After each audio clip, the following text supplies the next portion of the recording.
Hopelessness begins as a dimming, a slow collapse of possibility where the future feels distant, unreachable, or already lost. It feels like heaviness in the chest, a sinking in the stomach, or the quiet belief that nothing you do will make a difference. Hopelessness is the emotional signal that your inner world has run out of light. It moves with stillness and surrender. Hopelessness can rise after repeated disappointments, chronic stress, emotional exhaustion, or moments where your efforts haven't led to change. It's the inner voice that says, "Why try? Nothing will change anyway." The light side of hopelessness is honesty. It reveals the depth of your exhaustion, the weight of what you've been carrying, and the places where you've been fighting alone for too long.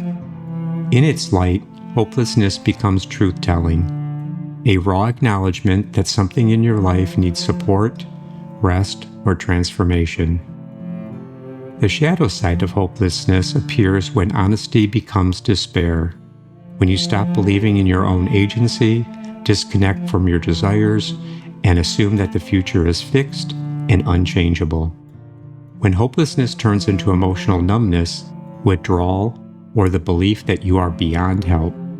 In its shadow, hopelessness becomes collapse, a state where you lose access to your inner strength. Beneath both light and shadow, hopelessness is trying to protect your need for relief, your desire for certainty, and your fear of more disappointment. Hopelessness arises because something in you is tired, deeply, genuinely tired, and is trying to shield you from further pain. To work with hopelessness, begin by softening around the feeling instead of fighting it. Acknowledge the weight you've been carrying. Reach for small, grounded steps rather than distant futures. Let others support you. When you meet hopelessness with compassion instead of judgment, it becomes a doorway to healing. Hopelessness is not here to define your future. It's here to show you where you need rest, connection, and renewal. When you honor both its light and its shadow, you learn how to transform hopelessness into resilience, possibility, and the slow return of hope.